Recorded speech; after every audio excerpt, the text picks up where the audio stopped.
Hi అందరికి కూడా welcome to Telugu tutorial channel. ఇప్పుడైతే మనం నూతన పాఠ్య పుస్తకాలలోని 6వ తరగతి సాంఘిక శాస్త్రంలోని 7వ పాఠం గురించి అయితే ఒకసారి క్విక్ రివ్యూ చేద్దాం. సో ఇప్పటివరకు అయితే 6 వీడియోలు అనేవి చేయడం జరిగింది.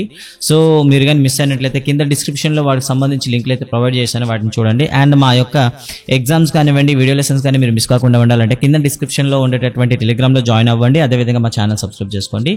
అండ్ అంతేకాకుండా అనంతకాలంలో మీకు టెట్కి సంబంధించి పూర్తి షెడ్యూల్ అయితే తయారు చేస్తున్నాం. మేబీ ఏప్రిల్ 1 కల్లా అది వస్తుంది. సో ప్రతిరోజు కూడా మీకు సిలబస్ ఇవ్వడం, అదేవిధంగా డైలీ టెస్ట్లు అనేది ఫ్రీగా పెట్టడం జరుగుతుంది. అండ్ వీడియో లెసన్స్ కూడా మీకు ఫ్రీగా ఇవ్వడం జరుగుతుంది. సో ఈరోజు అయితే మనం 7వ పాఠం గురించి మాట్లాడదాం. సామ్రాజ్యాలు మరియు గణతంత్ర రాజ్యాలు ఏ విధంగా ఏర్పడ్డాయి అనే దాని గురించి అయితే ఒకసారి క్విక్ రివ్యూ చేద్దాం. సో మీరు టెక్స్ట్ బుక్లో చూసినట్లయితే ఇలా మీకు కనిపిస్తుంది. సో ఈ పాఠం చివర మనం ఏం తెలుసుకోబోతున్నాం అండ్ ఈ పాఠంలో ఉండేటటువంటి ప్రధాన అభ్యసన ఫలితాలు ఏంటో ఒకసారి చూద్దాం. జనపదాలు, మహాజనపదాలు ఆవిర్భావానికి ఏ అంశాన్ని దోహదం చేసాయో తెలుసుకుంటాము. అదే జనపదాల నుండి రాజ్యాల వరకు భారతీయ రాజకీయ పరిణామాలు అవగాహన చేసుకుంటాము. ఈ కాలంలో సాంఘిక, రాజకీయ, ఆర్థిక, మతపరమైన మార్పుల గురించి అవగాహన చేసుకుంటాము అంటూ విద్యార్థులకు సంబంధించి ఇవ్వడం జరిగింది. సో ఇప్పుడైతే మనమే చదువుతున్నాం కాబట్టి సో మనకు సంబంధించింది. ఇక చూసినట్లయితే మైండ్ మ్యాపింగ్ చేశారండి. గంగా నది లోయ క్రీస్తుపూర్వం 2700 సంవత్సరాల క్రితం ఏర్పడిందంట. ఇక్కడ మనకి మహాజనపదాలు ఏర్పడ్డాయి. సో ఈ మహాజనపదాలు అనేవి నగరాలుగానే ఏర్పడ్డాయి. నగరాల పరిపాలన అనేది రాజ్యాలు, ఘన సంఘాలుగానే ఏర్పడ్డాయి. ఈ పరిపాలన విధానాల గురించి మనం తెలుసుకుంటాం. అదే కాకుండా ఈ మహాజనపదాల కాలంలోనే మనకి కొత్త మత భావనలు ఏర్పడ్డాయి. ఆ మతాల గురించి కూడా ఇక్కడ తెలుసుకోబోతున్నాం. ముఖ్యంగా జైన మతం, బౌద్ధ మతం, అదేవిధంగా ఇంకా ఇతర అజీవక మతం లాంటి మతాల గురించి అయితే ఈ పాఠంలో మనం తెలుసుకోబోతున్నాం. సో ఇక లెసన్లోకి వెళ్దాం.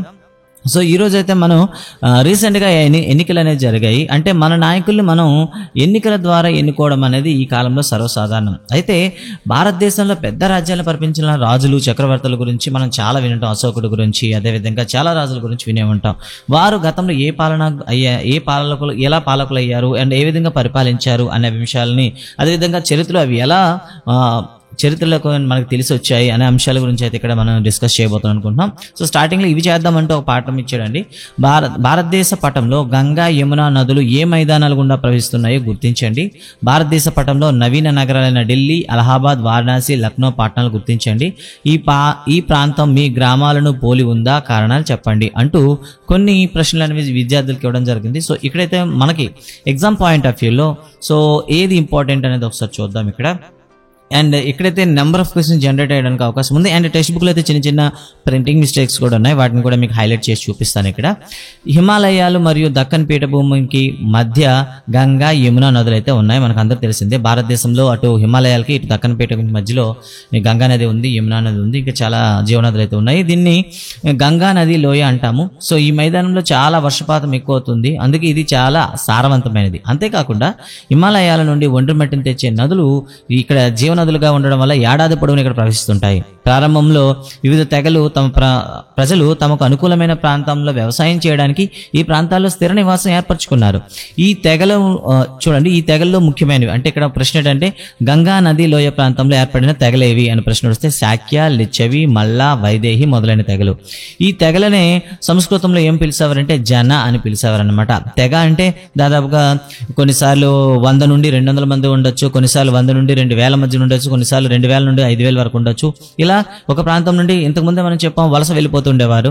ఇలా వలస జీవనంలో వాళ్ళకి అన్ని రకాల అనుకూల ప్రదేశాలు ఉండేటప్పుడు అక్కడ వాళ్ళు స్థిరపడ్డారనమాట. ఇలా స్థిరపడే ఆ ప్రాంతాన్ని ఏమని పిలిచేవారంటే సంస్కృతంలో జనపదం అని పిలిచేవారనమాట. ఈ నదుల వెంట క్రీస్తుపూర్వం, ఇక్కడ చూడండి ప్రింటింగ్ మిస్టేక్ ఉంది, క్రీస్తుపూర్వం 2700 సంవత్సరాల కిందట పెద్ద సంఖ్యలో స్థిరపడ్డారనమాట. ఇక్కడ మనకి ఏమొస్తుంది బిఫోర్ క్రీస్ట్ అనమాట. BC 2017 BCలో వారు ఎక్కువగా స్థిరపడడానికి ముఖ్యమైన కారణం కూడా ఇంకోటి ఉంది. ఏంటంటే ఇనుపు ఉపకరణాలు వాళ్ళు ఉపయోగించడం అనమాట. ఎప్పుడైతే ఐరన్తో తయారు చేసిన ఎక్విప్మెంట్స్ యూజ్ చేశారో అడవులను నరివేసి భూమిని వ్యవసాయానికి అనుకూలంగా మార్చుకొని వరి మరియు ఇతర పంటలు పండించారనమాట. అనేక పెద్ద గ్రామాలు అంటే ఎలా ఎప్పుడైతే వ్యవసాయానికి అనుకూలంగా ఉందో ఒక తెగ అనేది నెమ్మదిగా విస్తరించి పెద్ద గ్రామాలుగాను, తర్వాత పట్టణాల ప్రాంతాలుగాను అభివృద్ధి చెందాయి. సో మొత్తానికి కారణం ఏంటంటే ఈ జీవనదులని మనం చెప్పొచ్చు.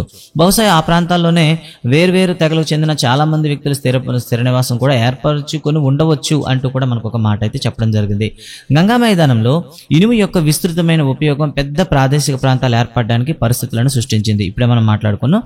సో ఇలాంటి పెద్ద పెద్ద జనపదాలు ఏర్పడడానికి ముఖ్యమైన కారణం ఏంటంటే ఇనుము. దీన్నే మనం మనకి కృష్ణ ఆయ అని పిలుస్తారండి సంస్కృతంలో.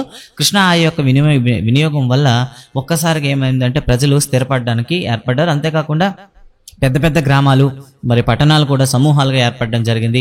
వీటినే మనం ఏమని పిలుస్తామంటే మహాజనపదాలు అని పిలుస్తాం అనమాట, లేదా పెద్ద జనపదాలు. అంటే ఒక నగరం అనేది ఒక చిన్న గ్రామంలో ఏర్పడి తర్వాత అక్కడ స్థిర నివాసం ఏర్పడి క్రమక్రమంగా అభివృద్ధి చెంది ఒక పెద్ద నగరంగా మారి, అంతేకాకుండా దాని చుట్టూ కూడా చిన్న చిన్న గ్రామాలు కూడా ఏర్పడి దాని అంతటిని కూడా మనం ఏమని పిలుస్తామంటే మహాజనపదాలు అని పిలుస్తాం అనమాట. మహాజనపదాల్లో చాలా వరకు రాజధాని నగరం కలిగి ఉండి రక్షణ పరంగా పటిష్టంగా ఉండేది. అంటే ఈ మొత్తం జనపదాన్ని పరిపాలించేందుకు ఒక ప్రధానమైనటువంటి స్థావరం, మొత్తం కార్యకలాపాలు నిర్వహించడానికి ఒక ప్రధాన నిలయం ఒకటి ఏర్పరచుకోవడం జరిగింది. దీన్నే రాజధాని అని పిలుస్తాము. అంతేకాని రక్షణ పరంగా పటిష్టంగా దాన్ని కాపాడుకునేవారనమాట. అయితే ఇక్కడ ఒక ప్రశ్న అడిగారండి. గంగా సింధు మైదానంలో మొదట్లో స్థిరపడిన తెగల పేర్లు మీ ఉపాధ్యాయుల సలహాతో తెలుసుకోండి అని అడిగారు. నిజానికి ప్రారంభంలో చాలా ఉండేవండి. ఫర్ ఎగ్జాంపుల్ కురు, కొన్ని తెగల పేరు అయితే చెప్తున్నాండి. కురు అండి, దీని రాజధాని ఇంద్రప్రస్థానం. అదేవిధంగా కోసల, వజ్జి, వత్స, కాశీ, మగధ, అంగద, మల్ల, చేది, సూరసేన, పాంచాల, ఇలా మొత్తం 11 జనపదాలు అయితే మనకి గంగా సింధు మైదానంలో మొదట్లో స్థిరపడ్డాయని చెప్దాం. జనపదం అంటే ఏమిటి, మహాజనపదానికి తేడా ఏంటి ఇప్పుడే మనం చెప్పుకున్నాం. జనపదం అనేది ఒక తెగ ప్రారంభంలో ఏర్పడింది. అల్పసంఖ్యాకులు అంటే తక్కువ అల్పసంఖ్యాలు కదండి, అల్ప సంఖ్యలో ప్రజలు నివసించేవారు. తర్వాత అది విస్తరించి ఒక పెద్ద పట్టణంగా మారితే దాన్ని మహాజనపదం అంటారు అని మనం అయితే చెప్పుకున్నాం. ఇక తర్వాత మనం చూసుకుంటే ఇక్కడ మనకు ఒక మ్యాప్ అయితే ఇవ్వడం జరిగింది. సో భారతదేశంలో అప్పుడు ఏర్పడిన జనపదాల గురించి ఇక మనకి కలర్ అయితే ఇచ్చారు. సో ఇక్కడ ఒక చిన్న మిస్టేక్ అయితే పడిందండి. ఇక్కడ కాంబోడియా అని పడింది. ఇది కాంబోడియా కాదండి, కాంబోజీ. సో ఇది కాంబోజీ అండి. మీరు ఒకసారి మీ దగ్గర సెమిస్టర్ 2 టెక్స్ట్ బుక్ ఉన్నట్లయితే చేంజ్ చేసుకుంటారు. కాంబోజీ అండి. సో కాంబోజీ సామ్రాజ్యం అని పిలుస్తాం. ఇలా మొత్తం మనకి చూసినట్లయితే మీకు 16 జనపదాలు అయితే కనిపిస్తాయి. ఇవి క్రీస్తు పూర్వం 2500 సంవత్సరాల క్రితం ఏర్పడినట్లయితే కనిపిస్తాయి. ఇక్కడ మ్యాక్సిమం చూస్తే ఇవన్నీ కూడా మీకు ఎలా కనిపిస్తున్నాయి చూడండి. గంగా నది మరియు దానికి ఒక ఉపనదిలో దృష్ట్యా మొత్తం విస్తరించున్నట్టయితే మనకు కనిపిస్తాయి. ఇక్కడ కురు కానివ్వండి, అదేవిధంగా మత్స్య సామ్రాజ్యం కానివ్వండి, సో అదే పాంచాల రాజ్యం కానీ, కోశల రాజ్యం కానీ, వత్స రాజ్యం కానీ, అదేవిధంగా వజ్జి, అదేవిధంగా మగధ, అలాగే చంపరాజ్యం కానివ్వండి, లేదా ఇక చూడండి చేది, సో ఇలా సూరసేన, ఇవన్నీ మనం చూసుకున్నట్లయితే మనకి గంగానది ఉపనదుల చుట్టూ కూడా విస్తరించినట్టు కనిపిస్తాయి. ఒక తక్షశిల మాత్రమైతే సింధు నది ఉపనది అయినటువంటి చీల నది ఒడ్డునైతే మనకు కనిపిస్తుంది. అంటే మ్యాక్సిమం కూడా అన్ని కూడా చూడండి, ప్రతిది కూడా ఒక కాంబోజీ రాజ్యం తప్ప మిగతావన్నీ కూడాను నది చుట్టూ కూడా ఏర్పడినట్టయితే మనకు కనిపిస్తుంది. సో ఇక్కడ చాలా ప్రశ్నలు మనకు అడిగాడండి టెక్స్ట్ బుక్ లో. సో ఏ నది ప్రాంతంలో ఏ సామ్రాజ్యం ఏర్పడిందంటూ మనకి చాలా క్వశ్చన్లు అయితే అడిగాడు. సో అంటే టెక్స్ట్ బుక్ లో ఉంది కాబట్టి ఖచ్చితంగా ఎగ్జామ్ పాయింట్ ఆఫ్ వ్యూలో మనకు అడగడానికి అయితే స్కోప్ ఉంటుంది. ఫర్ ఎగ్జాంపుల్ చూడండి, ఇక్కడ కొన్ని క్వశ్చన్లు అడిగాడు. యమునా నదికి ఇరువైపులా విస్తరించిన జనపదం ఏది? కురు అండి. యమునా నదికి ఇరువైపులా ఉండేది కురు. అదేవిధంగా పాంచాల జనపదం అయితే దీనికి 2 ఆన్సర్లు చెప్పొచ్చు. గోమతి నది అని చెప్పొచ్చు, లేదా ఉత్తర గంగా అండి, ఉత్తర గంగా అని చెప్తాం. అదేవిధంగా సూరసేన జనపదానికి పశ్చిమ దిక్కున జనపదం ఏది అంటే ఇక్కడ మధుర అండి. ఇది మధుర. అంటే సూరసేన జనపదం ఒకసారి చూడండి. ఒకసారి సూరసేనకు తూర్పు దిశలో ఉండేది మధుర అండి. చూశారు కదా, కాబట్టి మధుర అవుతుంది. ఇక తర్వాత మనం చూసుకున్నట్లయితే అన్ని జనపదాల కంటే ఉత్తరాన ఉన్న జనపదం ఏది? ఇక్కడ చూడండి, అన్నింటికన్నా ఉత్తరాన ఉన్నది అంటే అన్నిటికన్నా పైన ఉంది ఏదంటే ఇదండి. సో కాంబోజీ అండి. సో కాంబోడియా కాదు, అది కాంబోజీ జనపదం అనమాట, కాంబోజీ. అదేవిధంగా గోదావరి నది తీరాన నెలకొన్న జనపదం ఏంది? లేదా దీనికి ఇంకో విధంగా అడగచ్చు, అత్యంత దక్షిణాన ఉన్నటువంటి జనపదం ఏదంటే అస్మక జనపదం. గాంధార జనపదం ఏ నది తీరాన వెలువడింది? సో చూడండి ఒకసారి, గాంధార నది అయితే మనకి జీలం నది ఒడ్డునైతే ఉందండి, జీలం. సో కాబట్టి ఇన్ని విధాలుగా ప్రశ్నలు అడిగాడు కాబట్టి ప్రతిదీ కూడా మీరు ఏం చేయాలంటే ఈ 16 మహాజనపదాలు అంటే 16 జనపదాలు, వాటి రాజధానులు, అవి ఏ నది తీరాన ఉన్నాయో కూడా మనకి చాలా ఇంపార్టెంట్. సో మీరైతే ఇక్కడ ఈ ఇమేజ్ని పాస్ చేసుకొని ఆ నది పేరు దాన్ని అయితే మీరు రాస్తారు. అండ్ చివరిలో అయితే మీకు షార్ట్ అవుట్ చేసి ఒక షార్ట్ టేబుల్ కూడా ఇవ్వడం జరుగుతుంది, చూద్దాం. అయితే మహాజనపదాల గురించి అయితే ఇక్కడ చూడండి, ఒక ప్రసిద్ధి చెందిన ఇతిహాసంలో ఈ జనపదాల గురించి ప్రస్తావన ఉంది, అయితే దాని గురించి తెలుసుకోండి అంటూ మనకైతే చెప్పడం జరిగింది. నిజానికైతే మనకి ప్రసిద్ధి చెందినటువంటి కావ్యం ఏంటంటే ఇక్కడ జనపదాల్లో కురు జనపదం అయితే కనిపిస్తుంది, హస్తినాపురం కనిపిస్తుంది. హస్తినాపురము, కురుక్షేత్రము ఎక్కడ కనిపిస్తాయండి మనకి?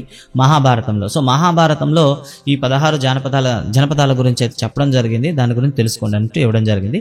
మహాజనపదాల గురించి ఏ విధంగా తెలుసుకోగలిగామంటూ ఒక ప్రశ్న అయితే అడిగారనమాట. ఇక్కడ గ్రామాలు పట్టణాలు గురించి 2 రకాల ఆధారాల ద్వారా మనకు తెలుస్తున్నాయి. ఒకటి ఇంతకు ముందు మనం చెప్పుకున్నట్టు పురావస్తు తవ్వకాల ద్వారా అక్కడ లభించినటువంటి పురావస్తువులు, రెండోది వారి కాలంలో రాసినటువంటి పుస్తకాలండి. నిజానికి ఈ పుస్తకాలు అనేవి అక్కడ ఉండేటటువంటి మతాన్ని తెలుపుతాయి, కానీ మతంతో పాటు అక్కడ ఉన్న ప్రజల జీవనాన్ని కూడా మనకి తెలియపరచడం అనేది జరుగుతుందన్నమాట.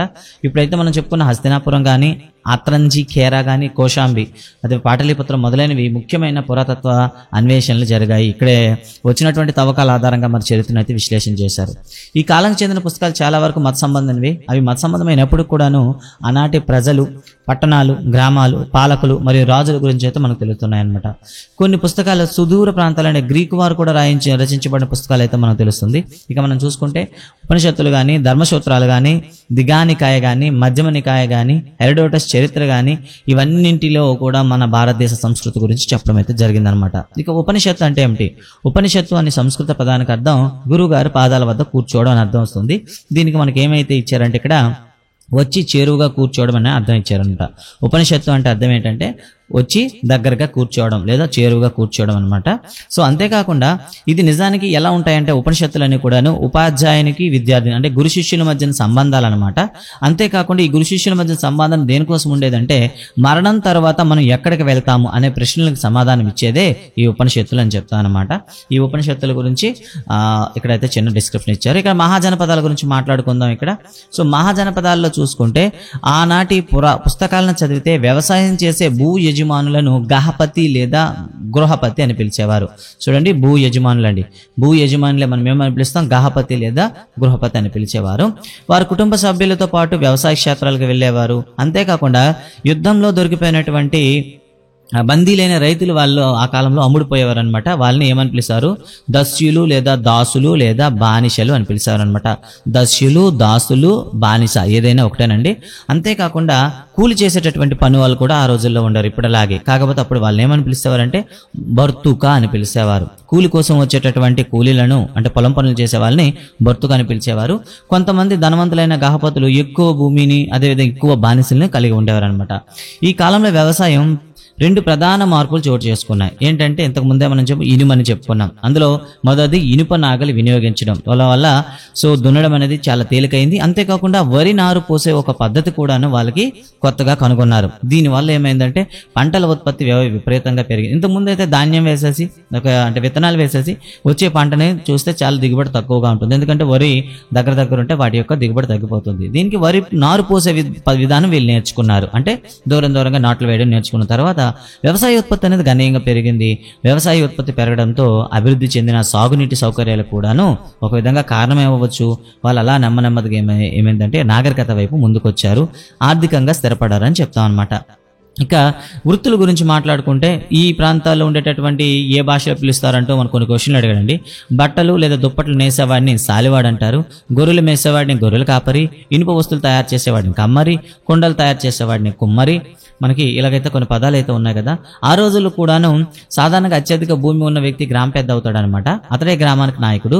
రాజు తరఫున ఇతర గ్రామస్తుల నుండి పన్ను వసూలు చేసేవాడు. అంతేకాక కొన్ని సమయాల్లో అంటే ఆ గ్రామం పెద్ద కాబట్టి ఏదైనా ఊర్లో తగవులు జరిగితే న్యాయమూర్తిగాను, ఎవరైనా మధ్యలో తగాదాలు జరిగినప్పుడు పోలీస్ అధికారిగాను వ్యవహరిస్తూ గ్రామంలో శాంతి భద్రతలను కాపాడేవాడు అనమాట. అంటే అత్యధిక భూమి ఉండేటటువంటి వ్యక్తి ఆ ఊరికి పెద్ద అవుతాడు. కొన్నిసార్లు న్యాయమూర్తిగాను, పోలీస్ అధికారిగాను ఉంటూ మొత్తాన్ని గ్రామాన్ని కూడాను కంట్రోల్ చేసేవాడు అనమాట. గ్రామంలో తమ అధికారాన్ని వనరులు పెంచుకోవడానికి ఇది వారికి సహాయపడి ఉండవచ్చు అని కూడా ఒక మాట అయితే చెప్పాడనమాట. చాలా గ్రామాల్లో నైపుణ్యం గల వృత్తి పని వారు ఉండేవారు. కమ్మర్లు వ్యవసాయానికి పనికి వచ్చే పనిముట్లు అంటే నాగలి కర్రలు కానీ, గొడ్డళ్ళు, బాణాలు తయారు చేసేవారు. వంటకు ఉపయోగపడే కుండలు, ధాన్యం నిలువ చేసే పాత్రలను కుమ్మరి తయారు చేసేవాడు. బండ్లు, నాగళ్ళు, ఇతర సామాగ్రి తయారీకి వడ్రంగులు ఉపయోగారు. దుస్తులు నేత పనికి నేత వేసేవారు ఉండేవారు. ఇలా ఒక్కొక్క దానికి ఒక్కొక్క మతం అంటే ఒక్కొక్క పని వాళ్ళైతే ఇక్కడ సర్దుకోవడం అనేది జరిగింది. అంటే ఇక్కడ మనకి ఏం చెప్పచ్చు, మనకి వృత్తి వ్యవస్థ అంటే వృత్తులు వారీగా కొన్ని కులాలు ఏర్పడ్డాయని అయితే మనం చెప్పవచ్చు అనమాట. కుమ్మరులు మట్టి కుండలు తయారు చేసేవారు. వీటిలో కొన్ని బూడిద రంగులో ఉండేవి, మరికొన్ని ఎరుపు రంగులో ఉండేవి. ఒక రకమైన ప్రత్యేకమైన కుండలు ఈ ప్రాంతంలో కనుగొంటారు. వీటినే పెయింటెడ్ గ్రేవేర్ అని పిలుస్తారనమాట. అంటే బూడిద రంగు కుండలపైన చిన్న గీతలు కానీ రేఖా గణిత నమూనాలు చిత్రించబడి ఉండేవి. అంటే డిజైన్స్ వేసేవారండి. సో వీటిని ఏమని పిలుస్తారు? పెయింటెడ్ గ్రేవేర్స్ అంటారు. అంటే కుండలపైన రేఖాచిత్ర సంబంధించినటువంటి చిత్రాలు ఉంటే వాటిని పెయింటెడ్ గ్రేవేర్ గ్రేవేర్స్ అంటారు. ఇక్కడైతే మనం చూడొచ్చు. పెయింటెడ్ గ్రేవేర్లో ముఖ్యమైనవి పల్లెలు, గిన్నెలు, స్పర్శించడానికి చాలా మృదువుగా ఉన్న ఈ పాత్రలు మహాజనపద కాలం నాటివి అంటూ ఒక పెయింటెడ్ వేర్ అయితే మనకి ఇక్కడ చూపించారండి. ఉత్పత్తులకు బదులుగా గుహపతులు ఏం చేసేవారంటే వృత్తి పని వారిని ధాన్యం ఇచ్చి ఉండవచ్చు. అంటే ఎవరైతే ఈ వృత్తి పనుల వారు ఉన్నారో వాళ్ళకి జీతాల బదులుగా ఏం చేశారంటే వాళ్ళకి ధాన్యం ఇచ్చి ఉండొచ్చు అని చెప్తున్నారు అనమాట. ఈ ఉత్పత్తులు వ్యవసాయానికి అత్యవసరం. వాటిని సొంతంగా తయారుచుకోవడానికి గుహపతులకి నైపుణ్యం, సమయం ఉండేది కాదు.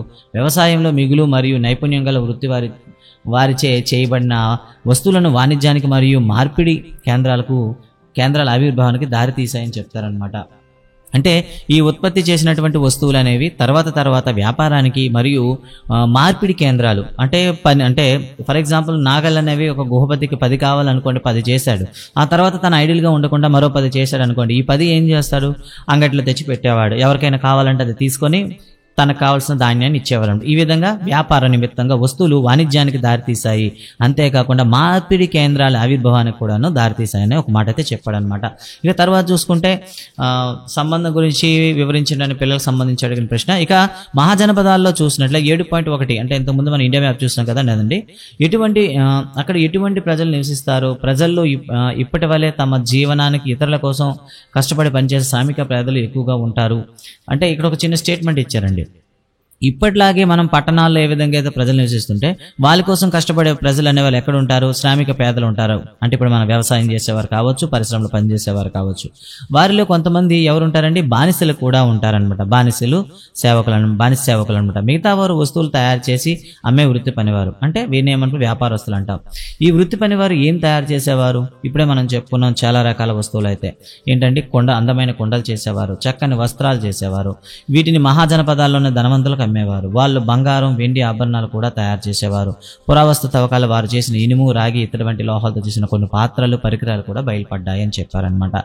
సో ఇది ఎగ్జామ్ పాయింట్ ఆఫ్ వ్యూలో అయితే మనకి ఖచ్చితంగా ఎక్కడ క్వశ్చన్ అడగడానికి అవకాశం అయితే లేదు. సో జస్ట్ ఎక్స్ప్లెనేషన్ మాత్రం ఇక్కడ. అంతేకాని వీరు చెక్కతో బళ్ళను, గృహోపకరణాలు తయారు చేసేవారు. సైనికులు, గణకులు, తాపీ పని వాళ్ళు, గుర్రాల శిక్షకులు, ఊడ్చేవారు, నీటిని తెచ్చేవారు. ఇలా చాలామంది అనమాట చెక్కతోనూ ఏనుగు దంతాలతోనూ బొమ్మలు తయారు చేసే అనేక రకాల పని వాళ్ళు ఆ రోజుల్లో ఉండేవారనమాట.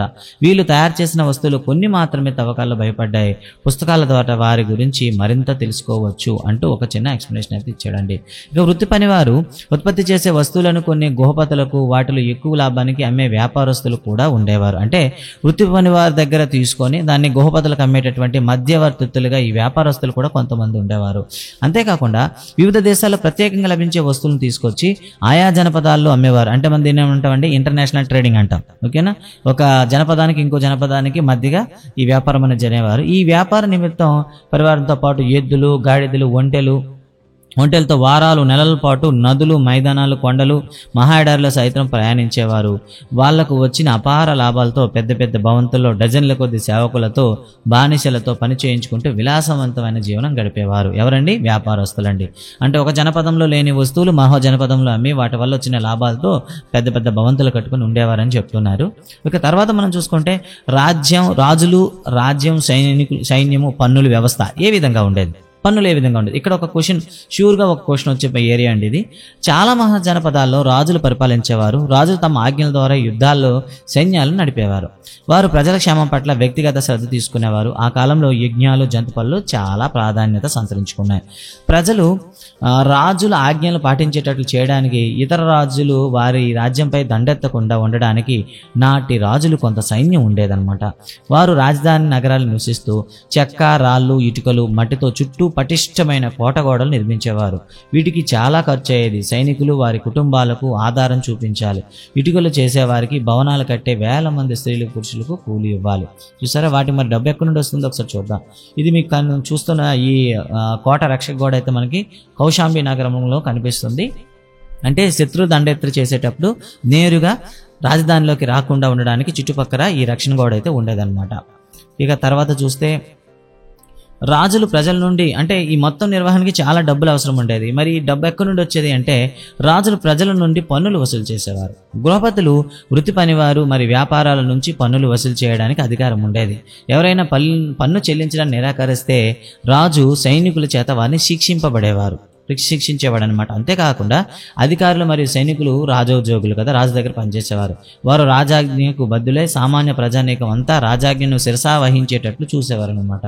సిరి సంపదలతో గొప్పగా ఉండాలని చాలామంది రాజులు కోరుకునేవారు. దీనికి 2 మార్గాలు ఉండేవి. మొదటిది రాజ్యంలో పన్నులు పెంచడం, రెండవది పొరుగు రాజ్యాలను జయించడం. చూసారా, అంటే డబ్బు కావాల్సి వచ్చింది. ఒకటి రాజ్యంలో పన్నుని పెంచాలి, లేదా చుట్టుపక్కల ఉండేటటువంటి రాజ్యాలని జయించాలి. వ్యవసాయం చేసే గృహపతుల నుంచి రాజులు పన్నులు వసూలు చేసేవారు. వారు తమ పంటలో 6 భాగాలుగా చేసి ఒక భాగాన్ని రాజుకి ఇచ్చేవారు. దీన్నే మనం ఏమనిపిస్తాం, బాగా అంటాం. సో ఇక్కడ ఒక క్వశ్చన్ షూర్ అని చెప్పాం కదండి, ఇదేనండి. సో మనకి వేదకాలంలో తర్వాత మనకి ఏదైతే గణరాజ్యాల టైంలో రాజు ఎంత పన్ను తీసుకునేవాడు అంటే 6వ వంతు. దీన్ని ఏమని పిలిచేవారు, బాగా అంటారు. అంతేకాకుండా సో వ్యవసాయదారులు అయితే బాగా ఇస్తారు. మరి వృత్తి పని వాళ్ళు ఏం చేస్తారు అంటే ప్రతి నెల ఒకరోజు ఉచితంగా ఈ వృత్తి పనివారు రాజుకు పన్ను చెల్లించేవారు. అంటే ఉచితంగా ఒకరోజు పని చేసి అది పన్నుగా రాజుగారికి అందించేవారు. ఆ రోజు ఏమీ ఆశించేవారు అనమాట. పశువులు, గొర్రెల మందలు కాసేవారు, జంతువులను లేదా జంతు ఉత్పత్తులను పన్నుగా రాజుకు చెల్లించేవారు. వ్యాపారస్తులు కూడా వాళ్ళు అమ్మిన వస్తువులపై పన్ను చెల్లించేవారు. వేటాడేవారు, సేకరణ చేసేవారు కూడా అటవీ ఉత్పత్తుల్లో తోళ్ళు, కలప వంటివి రాజుకి పన్నుగా ఇచ్చేవారు. ఈ రకంగా రాజుకు పన్నుల రూపంలో వివిధ రకాల వస్తువులు లభించేవి. ఈ కాలంలోనే నాణేలను కూడా ఉపయోగించడం ప్రారంభమైంది. కొన్ని రకాల పన్నులు నాణేల రూపంలో చెల్లించేవారు. ఇక్కడ చూడండి, మొత్తం 16 రకాల నాణేలు అయితే ఇవ్వడం జరిగింది.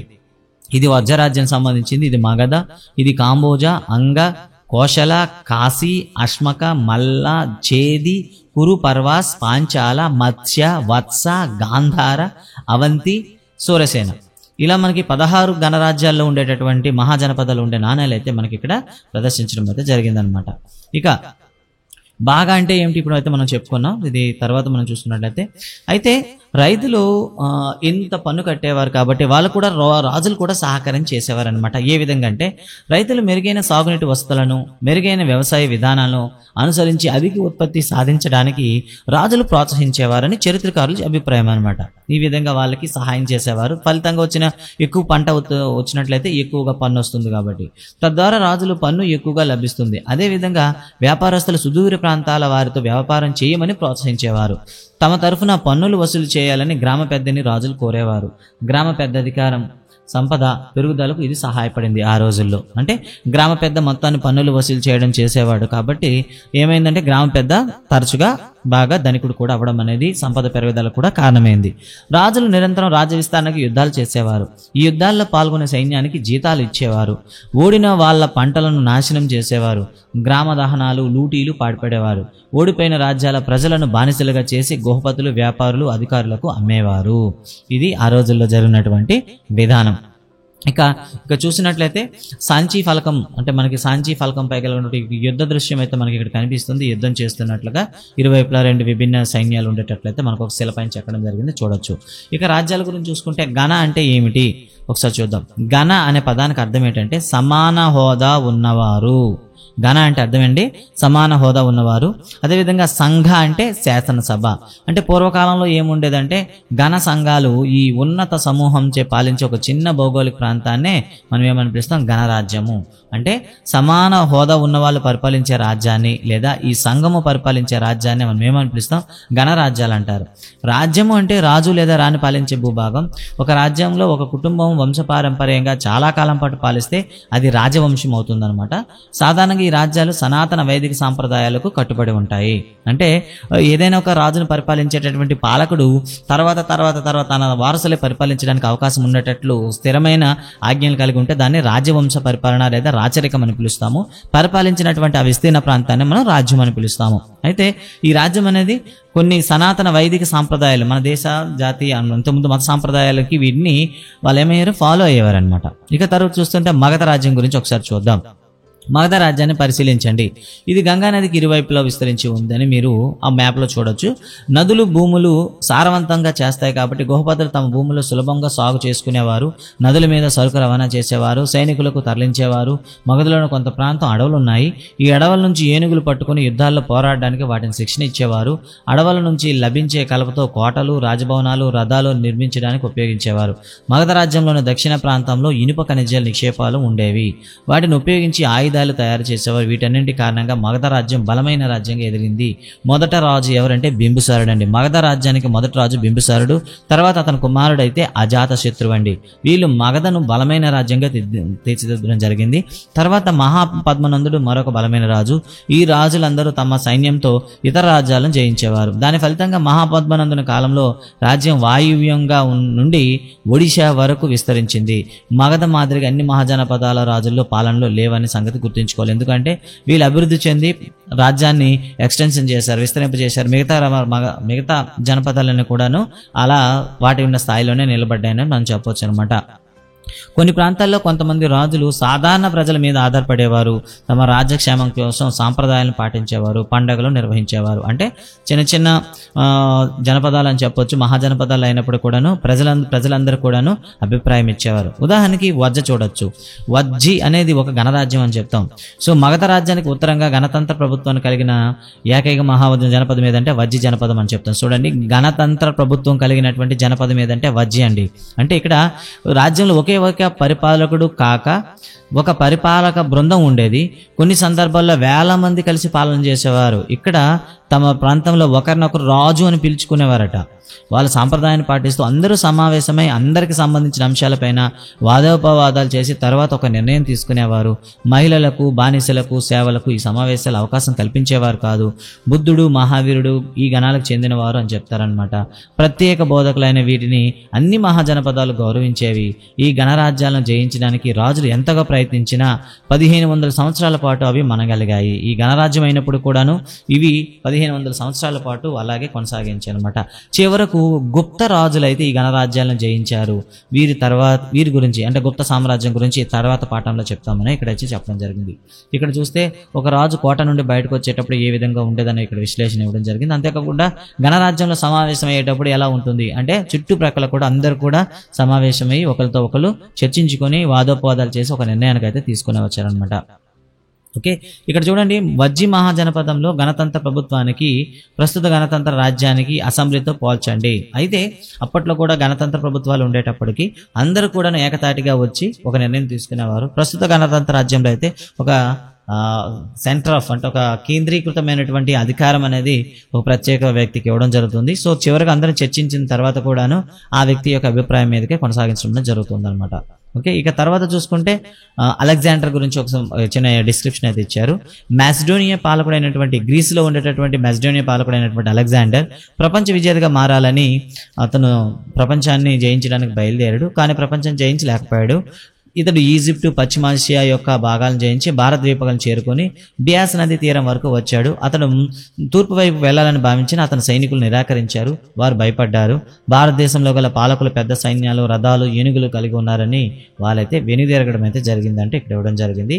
ఇక తర్వాత చూస్తే ఈ కాలంలో ఉన్న సామాజిక మతపరమైన వ్యవస్థల పట్ల సంతృప్తి చెందక అంటే అక్కడ ఉండేటటువంటి మత భావనలు అనేవి కొన్ని అంటే ప్రజలను ఇబ్బంది కలిగించేటట్లుగాను లేదా అమలు నోచుకోవడానికి కొద్దిగా ఇబ్బందికరంగా ఉండేవి. జంతు బలులు ఎక్కువగా ఉండేవి.